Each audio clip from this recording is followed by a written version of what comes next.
Ya, Bapak Ibu, sudah jam 7, saya lihat di jam saya sepertinya, dan waktu kita sama, ya Bapak Ibu, ada bicara sudah pukul 7 tepat. Selamat malam bagi Bapak Ibu yang baru saja bergabung, baru saja masuk, gitu ya. Selamat malam dan selamat datang. Ada kesempatan Sersan pada malam hari ini, karena kita sudah tepat pada pukul 7 malam. Ya, selamat malam, Bu. Ya, kita akan mulai, Bapak Ibu, bincang sersan kita pada kesempatan malam hari ini, ya, dengan yaitu tema kita adalah memaknai pengakuan dosa dan berita anugerah. Kita akan mengangkat lagu pembuka yang diambil dari Kidung Jemaat nomor 282, ya. Kidung Jemaat 282 yang berjudul Seluruh Umat Tuhan olehnya dikenal. KJ 282 Seluruh umat Tuhan olehnya dikenal akan mengantar kita pada kesempatan malam hari ini.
Iya, Bapak Ibu, sebelum kita bersama masuk ke dalam pembahasan kita pada kesempatan malam hari ini, mari kita bersatu di dalam doa. Mari kita berdoa.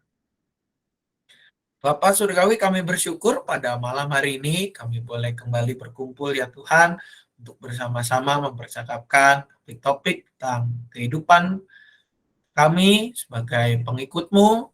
Secara khusus pada malam hari ini kami akan membicarakan terkait dengan pengakuan dosa, memaknai pengakuan dosa dan juga memaknai berita anugerah ya Bapa dalam kehidupan ibadah kami. Berikanlah kami kemampuan agar kami boleh menerima ini sebagai sesuatu yang membuatkan kami, dan juga ya Tuhan biarlah Engkau yang menolong kami serta segenap alat yang kami gunakan agar boleh berjalan dengan baik dan juga dapat mendatangkan kemampuan bagi kami untuk boleh semakin beriman padamu saja. Mampukan juga hamba-Mu ya Bapa yang penuh dengan kelemahan ini, biarlah apa yang dikatakannya berasal dan untuk kemuliaan nama-Mu saja. Dalam nama anak Tuhan Yesus Kristus kami berdoa. Amin. Baik, Bapak Ibu, kita akan membahas pada malam hari ini sebenarnya sebuah tema yang umum, tetapi kita kadang di satu sisi masih suka bingung gitu ya. Ini kalau saya pengakuan dosa itu harus gimana saya menyikapinya, apakah saya harus A, B, dan C, lalu juga ketika berita anugerah, kenapa sih harus berdiri gitu ya, kenapa nggak berita anugerah duduk aja gitu kan, capek saya baru datang, kadang ya ada aja ya Bapak Ibu, orang yang ya telatnya baru masuk di berita anugerah, kadang ada yang telat pada ya saya pernah ingat sih satu kali gitu ya, pengalaman khotbah ya di beberapa tempat gitu ya, entah di Cicurug juga mungkin termasuk atau tidak saya kurang tahu. Tapi pernah satu kali saya khotbah sudah hampir selesai, tinggal ngomong amin, ada orang yang masuk gitu ya, dan baru duduk gitu ya. Wah itu kaget juga gitu ya. Nah ini ketika orang kalau baru masuk pas pengakuan dosa atau pas berita anugerah gimana, sama kayak kalau kita ingat Bapak Ibu 2 bulan yang lalu kita membahas tentang votum dan salam gitu ya. Kemarin saya dapat pertanyaan bahkan, Pak Sam, kalau votum dan salam itu gimana? Apakah harus pejabat gerejawi atau gimana? Kenapa sih dasarnya? Nah, kebetulan karena sudah ada video penjelasannya, jadi saya tinggal berikan video penjelasannya. Ibu, Bapak bisa nonton di video ini. Yang pasti kalau bicara votum dan salam, kenapa lebih alangkah baiknya pejabat gerejawi atau yang membawakan firman? Karena itu sifatnya merupakan suatu hal yang berasal daripada Tuhan dan juga mendasari kebaktian kita. Makanya kenapa harus kalau ada votum dan salam itu pejabat gerejawi, karena ya yang mendasari ibadah kan penanggung jawabnya adalah majelis jemaat. Berarti kan pejabat gerejawi gitu ya. Dan juga kalau misalkan dia PF gitu ya, berarti kan majelis jemaat atau pejabat gerejawi di gereja tersebut telah menunjuk yang bersangkutan untuk membawakan firman tetap dengan koridor pengajaran yang disepakati dan diatur oleh majelis jemaat serta mengacu pada tata gereja dan tata laksana maupun ajaran GKI, pegangan ajaran GKI. Nah, hari ini kita mau melihat Bapak Ibu tentang memaknai pengakuan dosa dan berita anugerah. Kenapa sih Pak Sam di dalam ibadah itu mesti ada, kalau ibadah liturgi minggu khususnya begitu ya, kenapa sih mesti ada pengakuan dosa, kenapa sih mesti ada berita anugerah? Nah, Bapak Ibu, kalau kita lihat Bapak Ibu, pengakuan dosa ini tentu suatu hal yang yang sangat kita kenal gitu ya, tidak asing lagi bagi kita gitu ya. Kalau bicara tentang pengakuan dosa.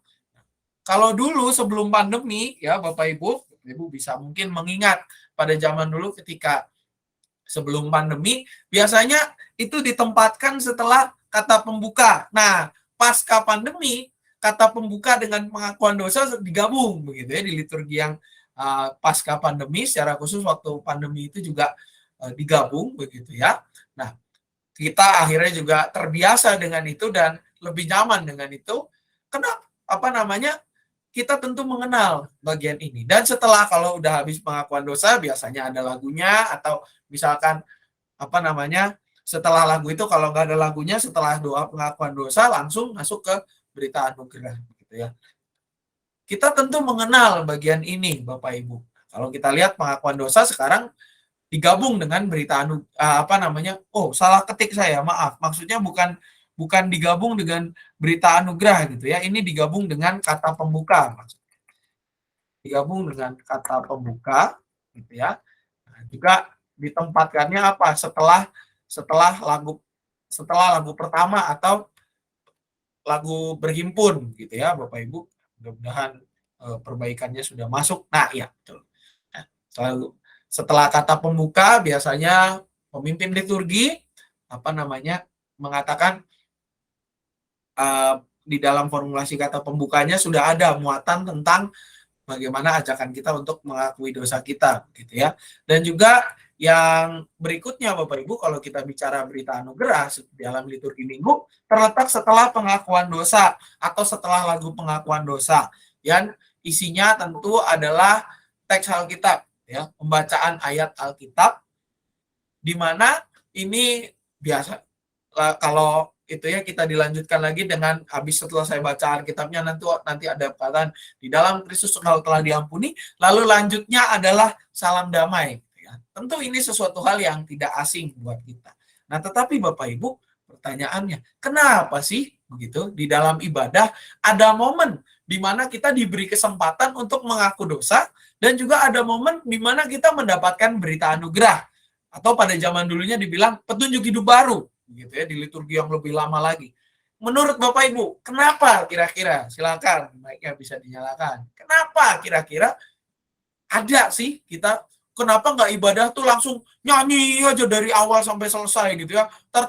Kalau mungkin di beberapa gereja ada yang gereja dari awal nyanyi aja, di belakangnya baru khotbah. Kenapa nggak gitu aja Pak? Kenapa sih kita ada momen seperti ini? Silakan Bapak Ibu, kenapa kita ada pengakuan dosa? Kenapa kita ada berita anugerah? Menurut Bapak Ibu, tidak ada jawaban salah, tidak ada jawaban yang ini. Kita sama-sama belajar. Gimana Bapak Ibu? Silakan. Kenapa kira-kira? Ya, sepertinya semuanya bingung. Bingung Bapak Ibu, kenapa ada pengakuan dosa dan ada berita anugerah?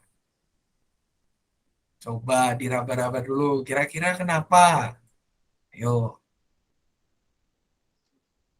Mungkin kenapa ada berita? Ya, silakan Bapak Ibu yang mau menjawab.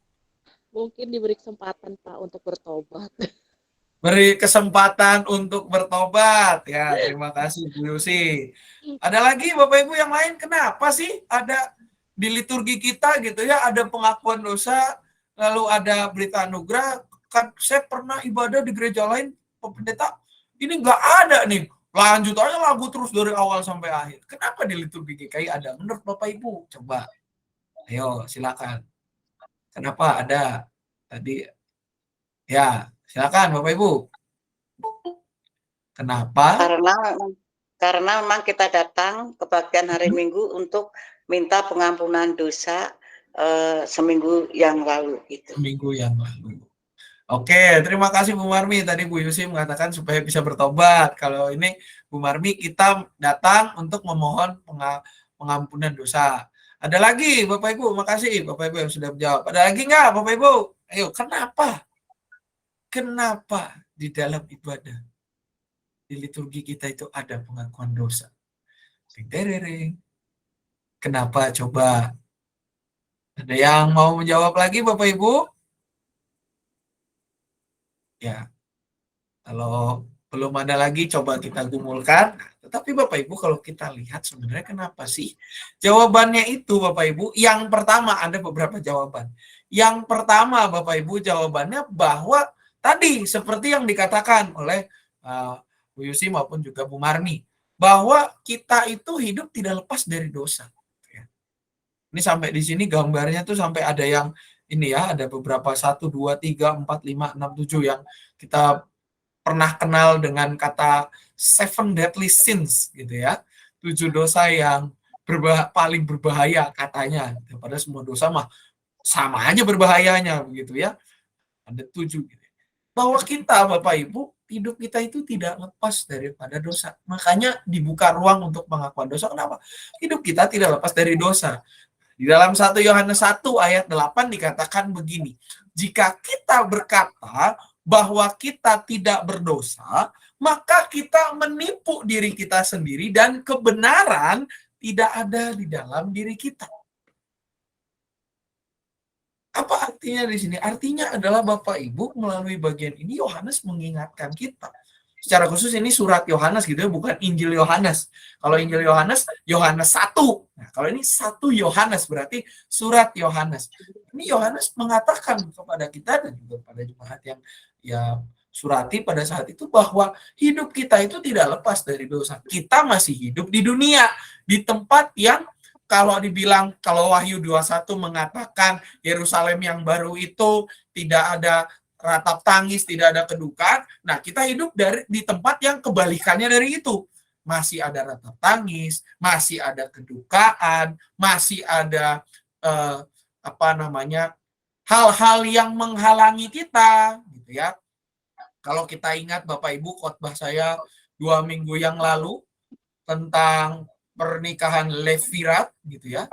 Kan orang Saduki bertanya, ada seorang perempuan menikah dengan seorang Oh, Bapak Ibu. Ada seorang perempuan menikah dengan seorang Laki-laki. laki-laki. Laki-laki ya, menikah dengan seorang laki-laki. Laki-lakinya itu nggak lama meninggal ya. Setelah meninggal, maka perempuan itu diturunkan ke Adiknya. ya, karena apa? Karena yang pertama meninggalkan keturunan atau tidak? Tidak. Tidak.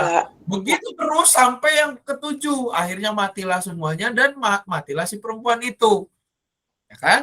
Ketika matilah mereka, tapi mereka tetap tidak meninggalkan keturunan. Ya. Nah, pertanyaan orang Saduki itu kan sederhana. Ketika pada tiba hari kebangkitan, siapakah yang menjadi Suaminya. suaminya? Itu pertanyaannya. Nah, kita hidup di dunia yang masih ada ikatan-ikatan seperti itu.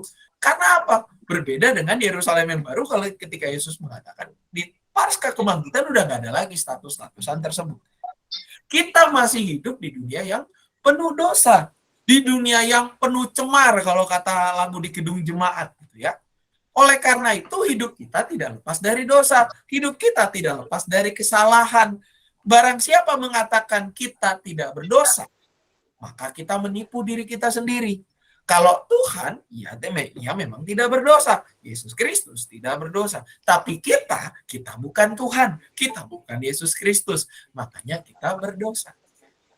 Oleh karenanya, kita diberikan ruang untuk mengaku dosa kita, mengaku kesalahan kita di hadapan Tuhan. Kalau kata Bu Marmi tadi, kita mengakui hal yang terjadi seminggu yang lalu, gitu ya.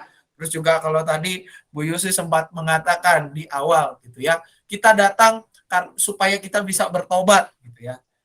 Itu merupakan sebuah apa? Sebuah hal yang timbul dari kesadaran kita bahwa hidup kita tidak lepas dari dosa. Hidup kita tidak lepas dari kesalahan. Itulah yang nanti buat apa?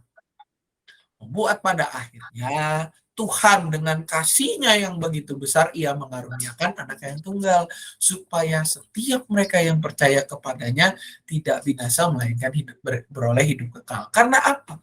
Karena korban-korban yang kita persembahkan, itu pun bercacat celah. Ketika orang Israel mempersembahkan korban penghampusan dosa, pulang dari situ, dia berdosa lagi nggak kira-kira Bapak Ibu? Bisa melakukan dosa lagi nggak? Bisa. Bisa aja, betul, bisa.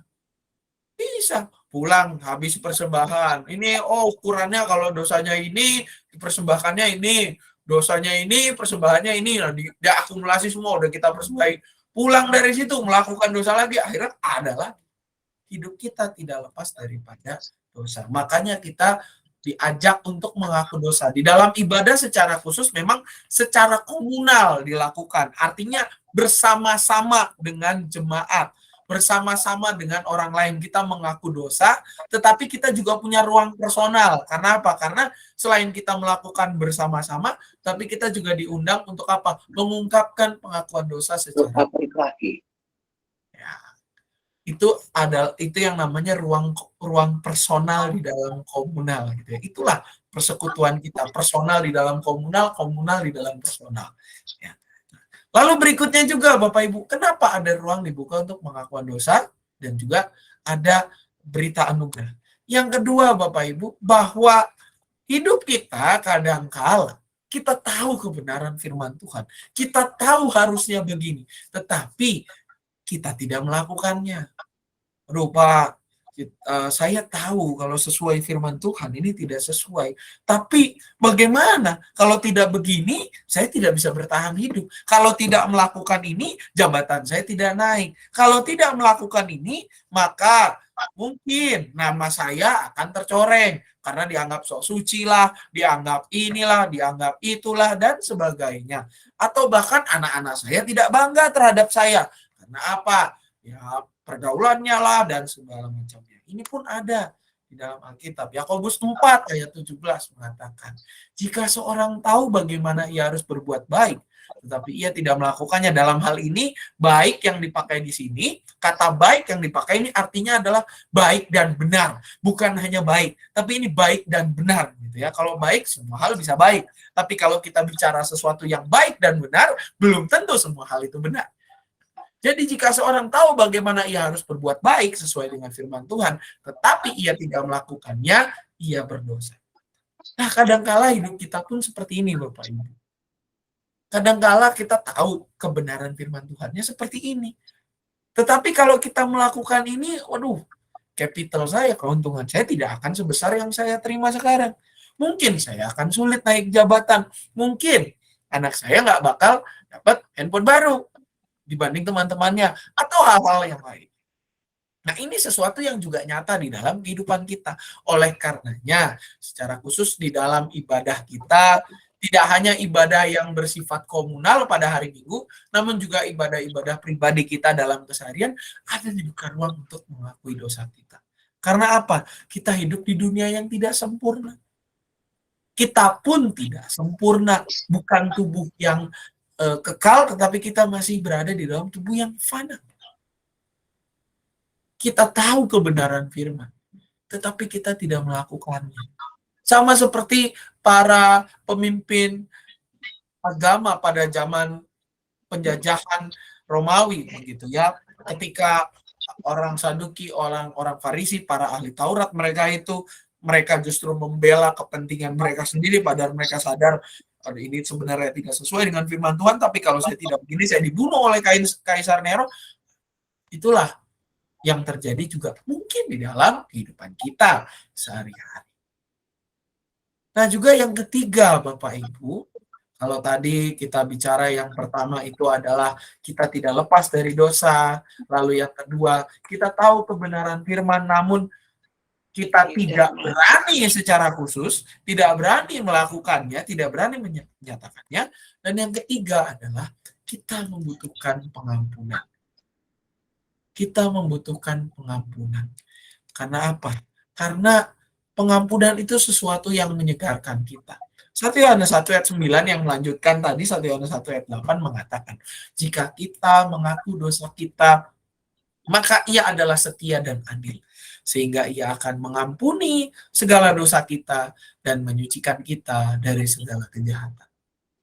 Bapak Ibu, ketika kita juga merenungkan hidup kita yang penuh dosa, hidup kita yang tidak sesuai dengan firman Tuhan, maka pengampunan yang berasal dari Tuhan itu menjadi suatu kerinduan kita. Suatu hal yang sangat kita nanti-nantikan di dalam kehidupan ini. Oleh karenanya, pengakuan dosa di dalam ibadah itu disambut dengan apa? Disambut dengan berdiri. Kalau pengakuan dosa, berita anugerah, maaf saya keliru. Pengakuan dosa kita duduk, ya. Pengakuan dosa kita duduk, bahkan kita diajak untuk hening sejenak, mengungkapkan pengakuan dosa kita secara pribadi setelah apa? Dibacakan di dalam formulasi kata pembuka dan pengantar pengakuan dosa itu dibacakan, yang selain berkenaan dengan tema yang kita renungkan pada minggu itu, kita juga diajak untuk melihat diri kita dari status yang ideal menjadi sesuatu yang kita lihat dalam kehidupan sehari-hari. Ada kalanya kita merasa kadangkala hidup kita tidak sesuai. Oleh karena itu pada saat ini, marilah kita mengaku dosa kita di hadapan Tuhan. Begitu kata-katanya dan diberikan kesempatan untuk mengakui dosa melalui doa secara pribadi yang ditutup. Ya, karena apa? Ibadah itu kan seperti yang saya katakan tadi, ada dimensi personal, dimensi pribadi, dan dimensi komunal secara bersama-sama. Penutupannya kan, Tuhan ampuni kami. Selalu kata-katanya kami, kita, kata-kata yang tidak menunjuk kepada satu orang, tetapi kepada banyak orang. Nah, ketika kita mendapatkan berita anugerah dari Tuhan yang berisi berita pengampunan sekaligus petunjuk hidup baru, itu kita sambut dengan bangkit berdiri. Kenapa? Karena itu menjadi sesuatu hal yang kita rindukan, sesuatu hal yang kita butuhkan. Makanya Bapak Ibu, kadangkala saya masih nggak habis pikir. Ada orang yang datang pada saat berita anugerah dibacakan, dia malah duduk dan berdoa. Kan bingung. Loh, ini sudah berita anugerah. Pengakuan dosanya udah lewat gitu ya. Kenapa dia masih duduk dan berdoa? Ya sudah, lanjut saja gitu kan.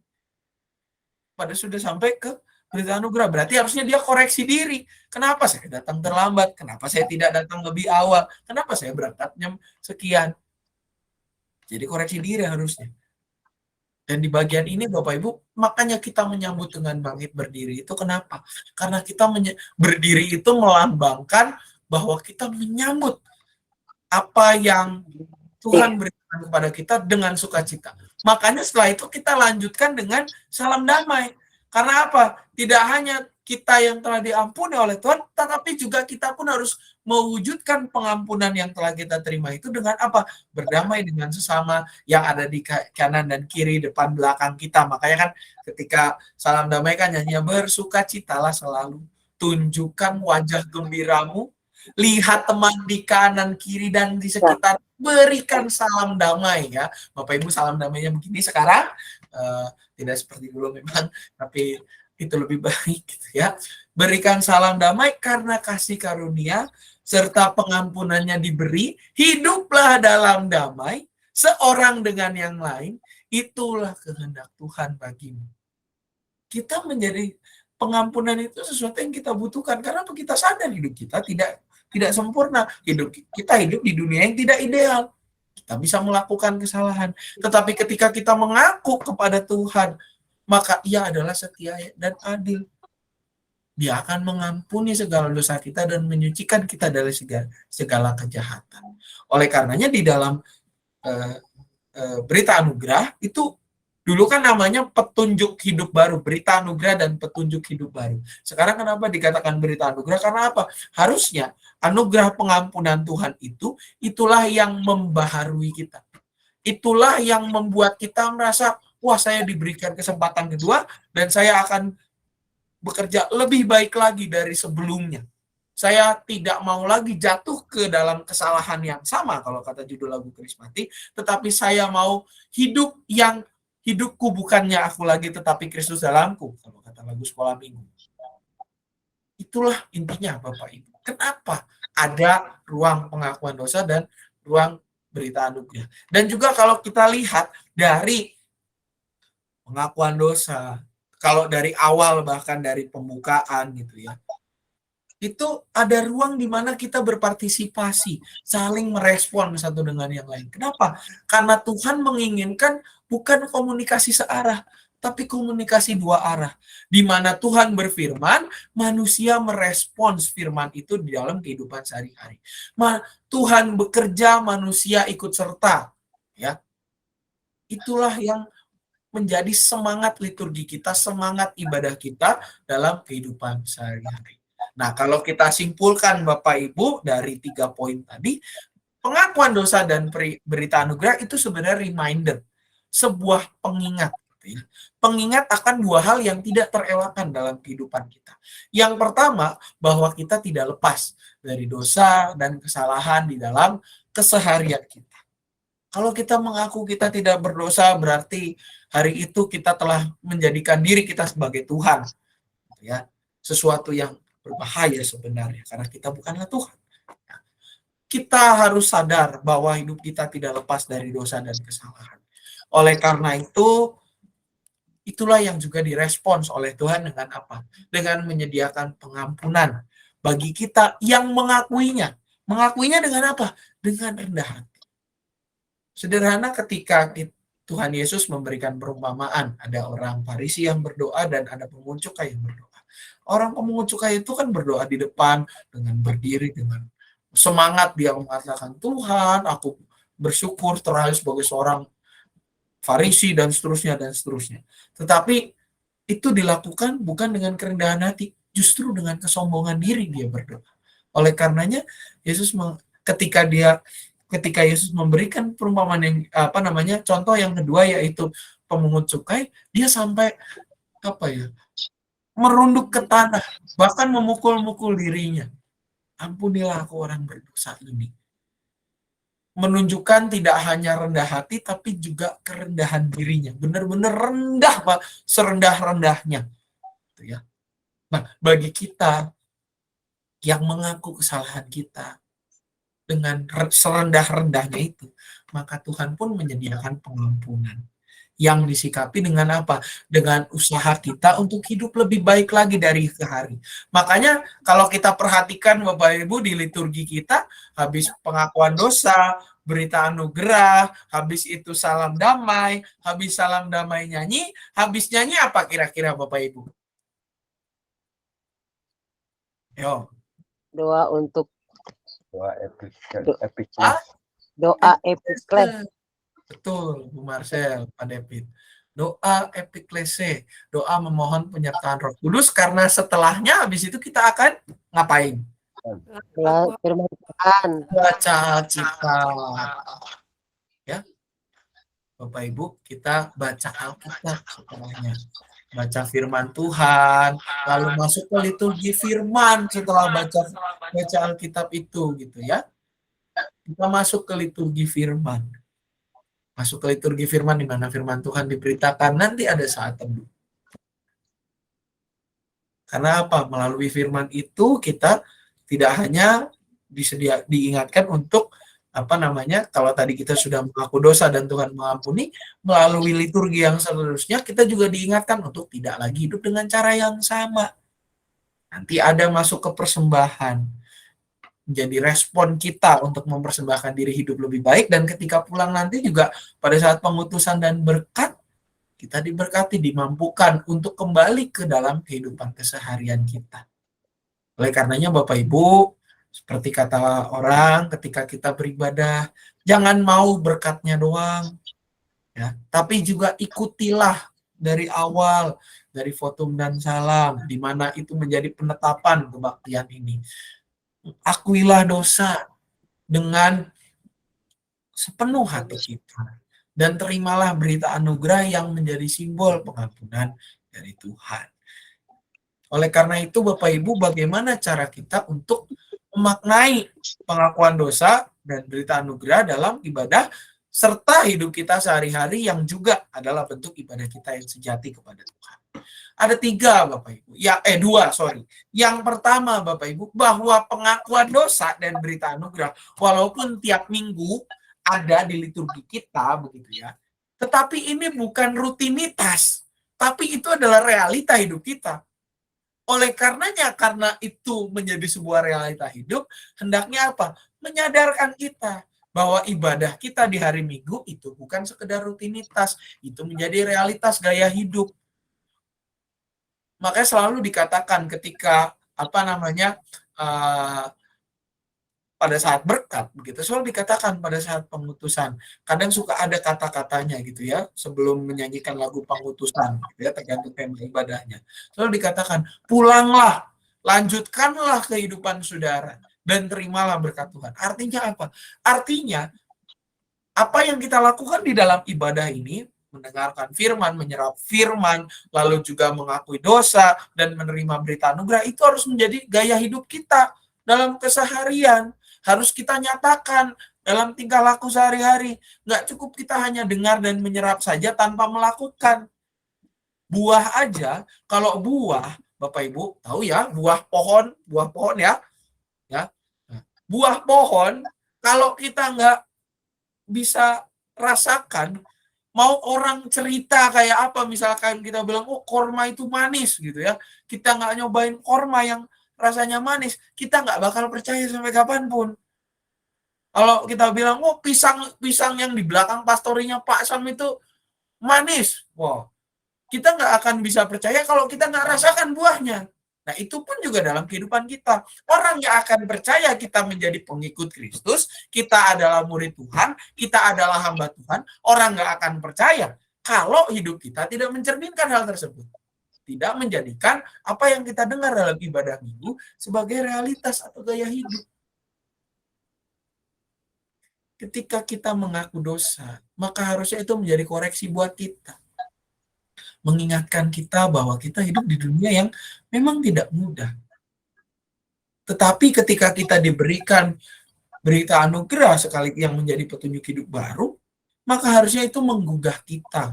Menggugah kita untuk apa? Untuk hidup lebih lagi, lebih baik lagi dari sebelumnya. Makanya kita respon dengan berdiri, menunjukkan semangat kita. Ibadah tidak hanya di hari Minggu, Bapak Ibu. Ibadah Minggu itu hanya paling 1 jam, paling 1 jam 15 menit. Kalaupun mentok-mentok paling lama 1 jam 30 menit. itu cuman kebaktian. Tapi yang lebih lagi harus kita lakukan, bagaimana kebaktian yang kita ikuti itu nyata dalam hidup kita, bagaimana pesan firman Tuhan itu nyata dalam keseharian kita, bagaimana tingkah laku kita, perkataan kita mencerminkan firman yang kita dengar pada hari itu, mencerminkan firman yang kita persekutukan, mencerminkan status kita yang bertobat, mengakui dosa kita dan telah diampuni oleh Tuhan. Itu adalah ibadah yang sejati. Yang pertama itu. Lalu yang kedua, bagaimana kita memaknai pengakuan dosa dan memaknai berita anugerah yang Tuhan berikan agar itu menjadi suatu yang nyata dalam hidup kita. Yang kedua adalah itu bukan cuma lewat. Kalau tadi bukan hanya sekedar rutinitas tetapi realitas, ya ini bukan hanya sekedar lewat tapi menjadi pengingat. Kenapa dikatakan bukan lewat hanya menjadi, tapi justru menjadi pengingat? Kalau lewat Bapak Ibu pasti kita mengingat ya, perumpamaan orang masuk kuping kiri, keluar kuping kanan, ya. Masuk kuping kanan, keluar kuping kiri. kiri ya, itu cuman lewat Bapak Ibu. Tapi ini menjadi pengingat. Kenapa?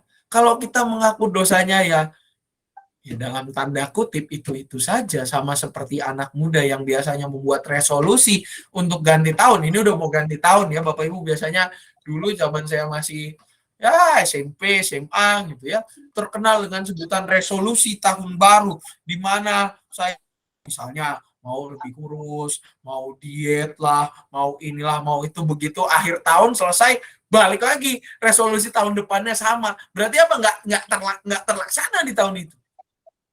Kalau kita mengaku dosa, ya kita semangatnya ya Tuhan, ya saya tahu saya salah, tapi mau gimana? Ya gitu-gitu aja, ya mau gimana? Kapan hidup kita mau maju, Bapak Ibu? Ini harus apa? Ketika kita mengaku dosa, kita harus ingat, oh saya mengaku dosa ABCD, berarti saya pulang dari ibadah ini, saya nggak boleh lagi hidup dengan seperti itu. Saya nggak boleh lagi hidup di dalam kesalahan yang sama. Karena apa? Tuhan telah mengampuni, memberikan kesempatan kepada saya. Momen pengakuan dosa dan berita anugerah itu bukan rutinitas, tapi itu apa? Kesempatan kita untuk membuka diri dan sadar diri bahwa kita lemah. Dan juga apa? Menyediakan diri. Tidak hanya sadar, tapi juga kita bersedia untuk dibentuk oleh Tuhan. Dibentuk melalui apa? Petunjuk hidup baru yang Ia berikan. Lewat apa? Lewat berita anugerah pengampunan, dan yang pasti juga lewat pemaparan firman yang mengarahkan hidup kita. Mengarahkan hidup kita agar hidup seturut dengan firman-Nya. Makanya Bapak Ibu kalau kita perhatikan rata-rata di GKI secara khusus, biasanya arsitekturnya, kalau yang gereja-gereja dulu yang lebih lama mungkin agak berbeda gitu ya. Tapi kalau di Jawa Barat secara khusus, mimbar buat pendeta khotbah itu di mana Bapak Ibu? Di pinggir atau di tengah? Ayo. Di tengah. Di tengah. Di tengah, Pak. Betul Bapak Ibu. Secara khusus kalau kita melihat, kenapa sih mimbar itu ditaruh di tengah? Kenapa sih kalau kita lihat di depan mimbar itu ada Alkitab yang ditaruh? Kenapa? Karena pusat ibadah kita itu adalah firman Tuhan. Makanya ketika ada berita anugerah pengampunan yang dibacakan dari ayat Alkitab, itu juga menjadi pusat kita sebenarnya. Pusat hidup kita adalah firman Tuhan. Bagaimana standar hidup kita, semuanya itu harus dilakukan sesuai standar firman Tuhan. Kalaupun kita punya kesalahan, maka akuilah itu dengan kerendahan hati, dan juga apa? Jangan jatuh lagi ke kesalahan yang sama. Ingatlah, cukup itu terjadi sekali saja. Dan ketika pulang dari gereja, janganlah kita seperti itu lagi. Jangan ketika kita keluar dari ruang ibadah kayak ilustrasi yang mungkin dibawakan oleh beberapa pendeta gitu ya. Ada suami istri ketika mendengar khotbah gitu ya, pulang malah mereka konfliknya makin runcing gitu ya. Tuh dengar kata pendeta, tuh kamu juga dengar. Bukan seperti itu Bapak Ibu. Harus jadi pribadi yang baru. harus jadi pribadi yang lebih baik. Karena apa? Pengakuan dosa dan berita anugerah itu mengingatkan kita. Yang pertama, bahwa kita tidak lepas dari dosa. Yang kedua, Tuhan memberikan pengampunan. Nah, sebagai orang yang telah diampuni dosanya oleh Tuhan, kita harus hidup dalam damai. Seperti lagu Salam Damai tadi. Hiduplah dalam damai seorang dengan yang lain. Harus begitu. Itu kehendak Tuhan bagimu. Tuh, Bapak Ibu. Makanya kita ketika beribadah sebenarnya Bapak Ibu, kita tidak bisa menganggap remeh ibadah yang kita lakukan. Ketika kita datang terlambat, itu sebenarnya sedih, bukan apa ya? Bukan mungkin Tuhan ya menerima, tetapi kita yang udah ditebus oleh Tuhan, masa kita seperti itu melakukannya? Oleh karena itu Bapak Ibu, marilah melalui pemaparan materi hari ini kita mengingat bahwa di dalam urutan ibadah kita itu semuanya penting. Mulai dari votum dan salam, lalu juga berita anugerah, pengakuan dosa dan berita anugerah, nanti salam damai, pastinya liturgi firman juga, persembahan sampai berkat, itu semuanya penting. Nggak ada yang tidak penting, semua penting. Dan juga ingat Bapak Ibu, satu ayat Alkitab yang menjadi pegangan kita. Bahwa kalau kita berkata bahwa kita tidak ada berbuat dosa, maka kita membuat dia, Tuhan, menjadi pendusta. Dan firman Tuhan tidak ada di dalam kita. Ingatlah status kita Bapak Ibu bahwa kita berdosa. Tetapi syukurilah pengampunan dosa yang Tuhan berikan. Syukuri itu dengan apa? Dengan menyatakan hidup pertobatan. Kita hidup bukan aku lagi, tetapi Kristus di dalamku. Ini yang bisa saya sampaikan pada kesempatan sersan malam hari ini. Bapak Ibu, barangkali ada yang mau bertanya atau ada yang mau menambahkan, silakan Bapak Ibu. Monggo, mangga. Ada yang menambahkan, silakan. Ada pertanyaan atau tambahan Bapak Ibu?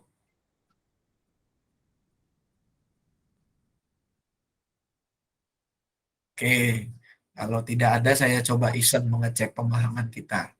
Kalau Bapak Ibu misalnya terlambat nih, ya kadang Cicurug suka macet gitu ya, entah truk bannya gembos lah, jalanan yang diperbaiki lah, atau hal lain-lainnya, kita terlambat. Pas masuk sudah berita anugerah.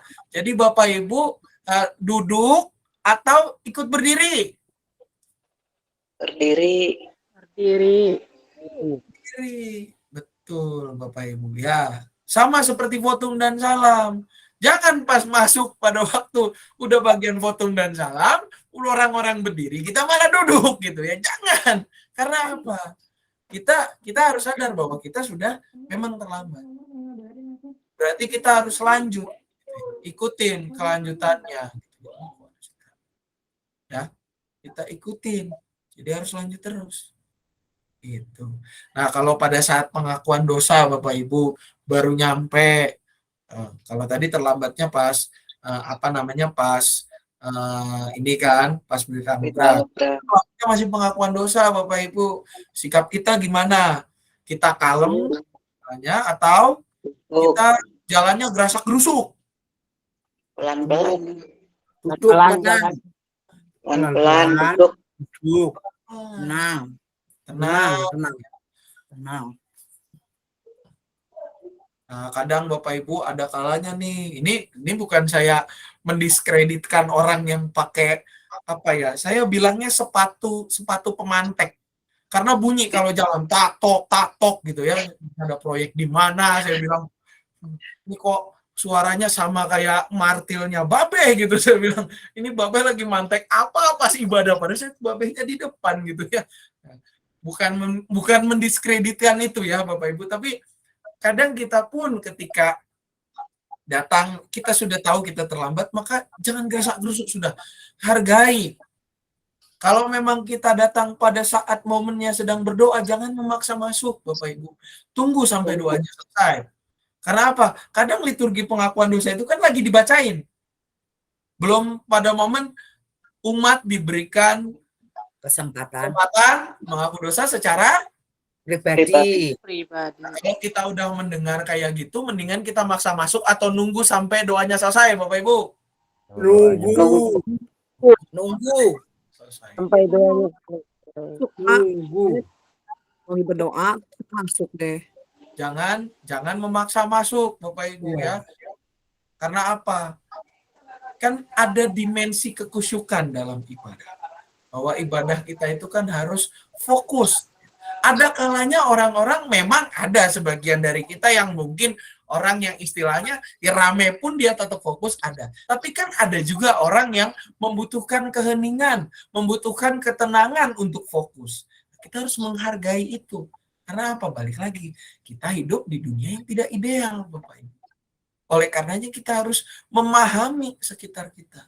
Kalau kita sadar alas kaki kita itu alas kaki yang bisa memantek paku, bunyi tatok-tatok, ya, jangan gerasak-gerusuk jalannya, diaturlah gimana caranya, ya. Karena ya itu pasti akan mengganggu.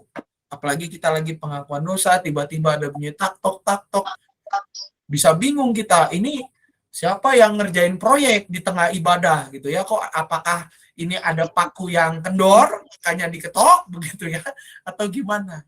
Nah juga Bapak Ibu kalau misalkan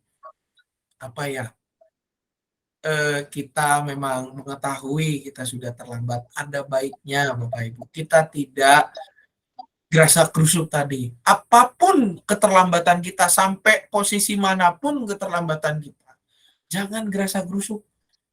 Kita harus ya sudah mengaku ya kita terlambat ya mau gimana gitu kan. Ya memang sudah terlambat, mau kita lari sprint 100 meter udah jam 7 ya ibadah sudah mulai gitu ya. Ya kita harus apa? Ya legowo.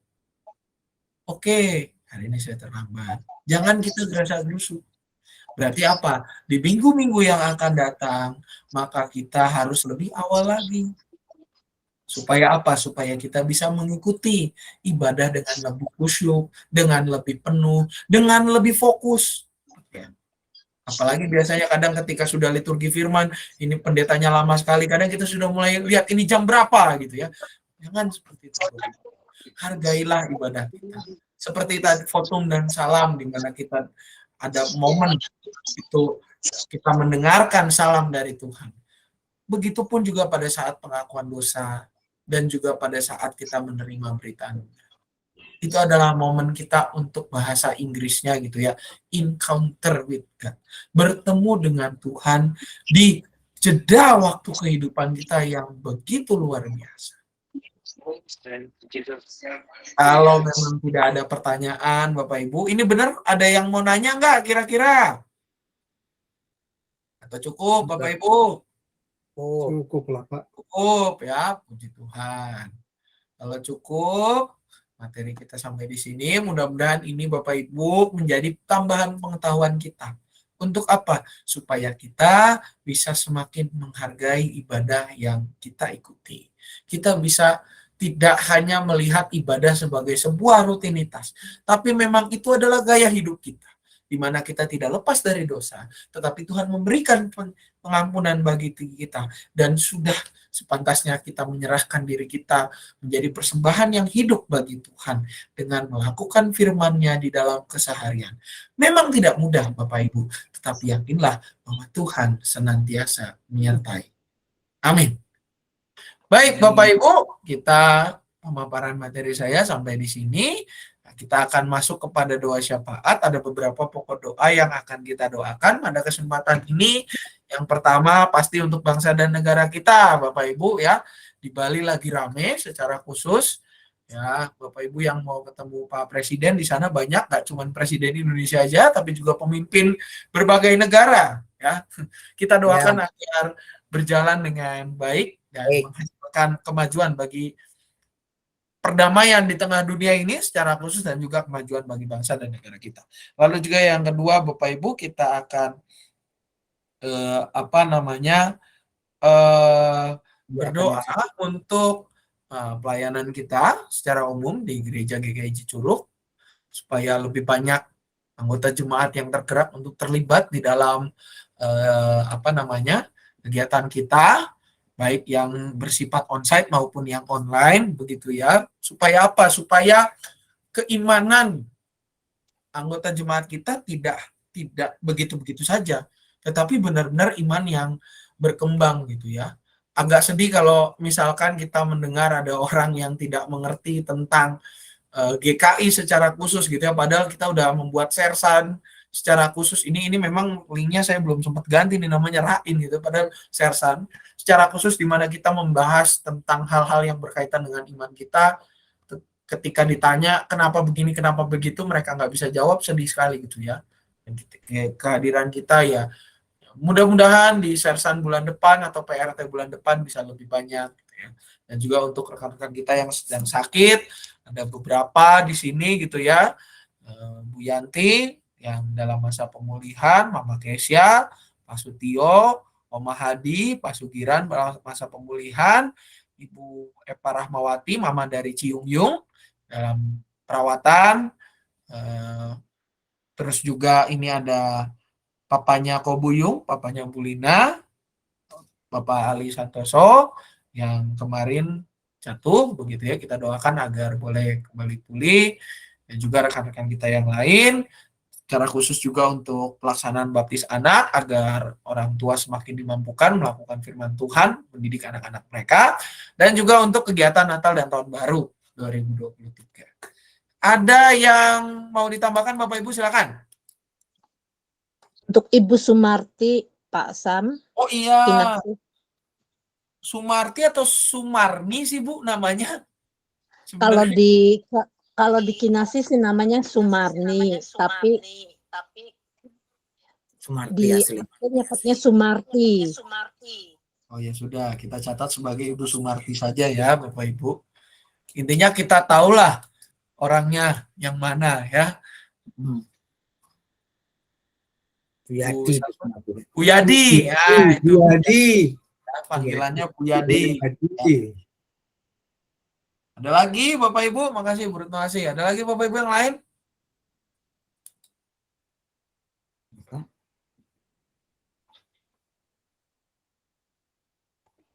Oh iya, saya ingat teman saya di Tahbis tanggal 21.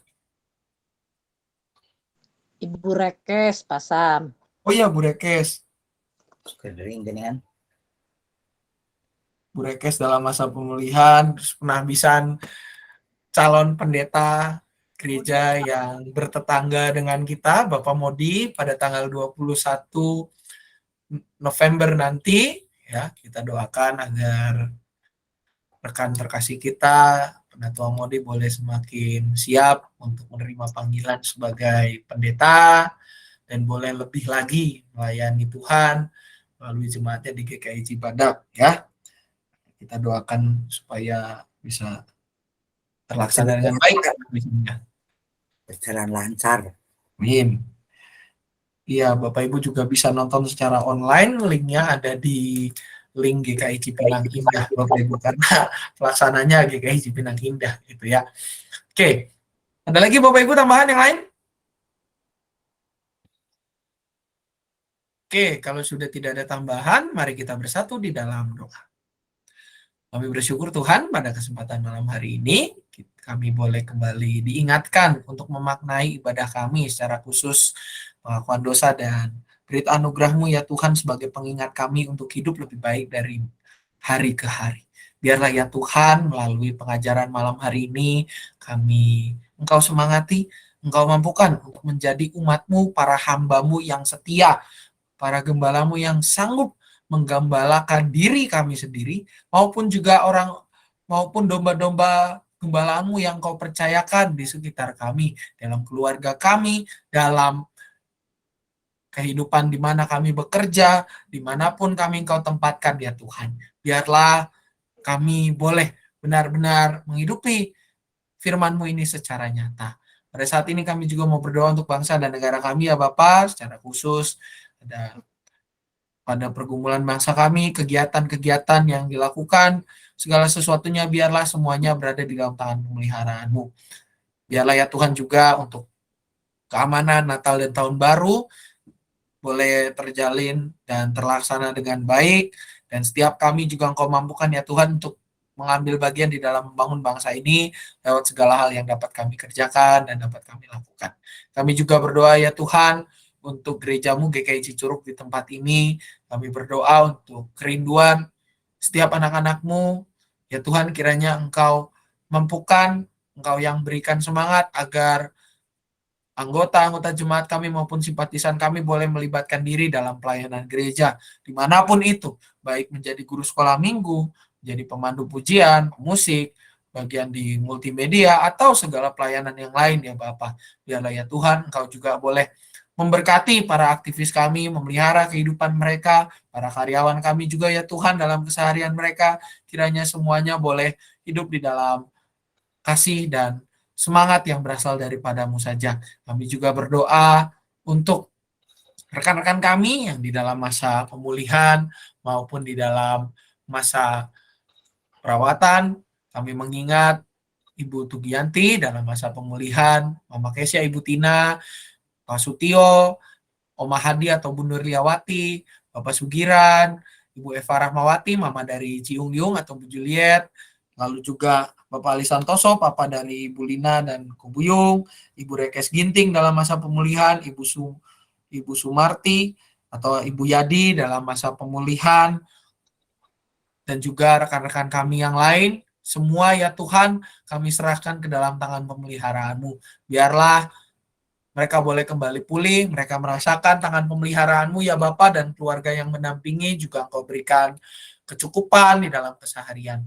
Kami juga berdoa untuk kegiatan baptis anak pada minggu yang akan datang. Tuhan juga boleh persiapkan setiap orang tua yang akan membaptiskan anaknya ya Bapa, agar mereka boleh mendidik anak-anak di dalam iman.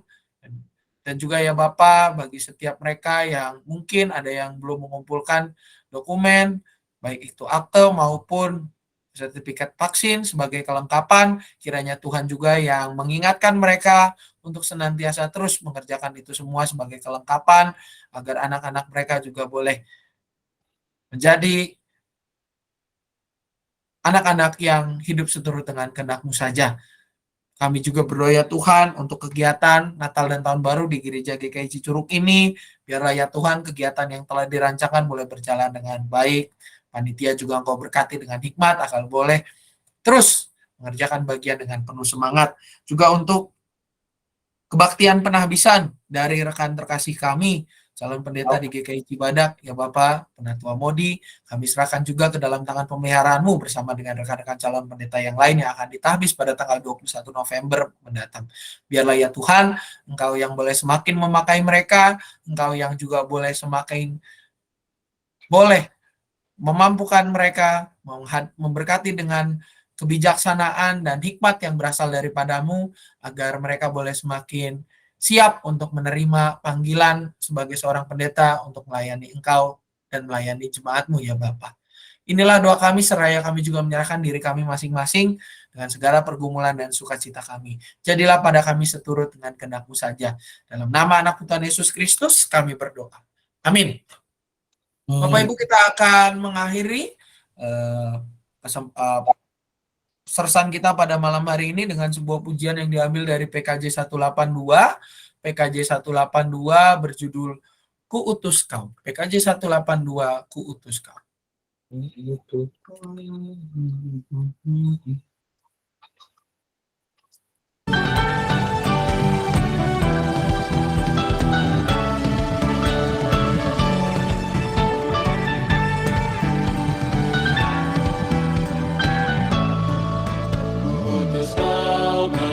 Tanpa pamrih, bergaya lurus dengan api teduh, bersih dan menanggung duka, utuslah mengerti bagiku, utuslah membalikkan terluka, menolong jiwa sangat berkeluh, menanggung susah dan derita dunia, utus Kau berkorban bagiku. Kepada yang bersisi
Ya, Bapak Ibu, dengan demikian sersan kita telah selesai. Ada beberapa pengumuman yang akan saya sampaikan terlebih dahulu.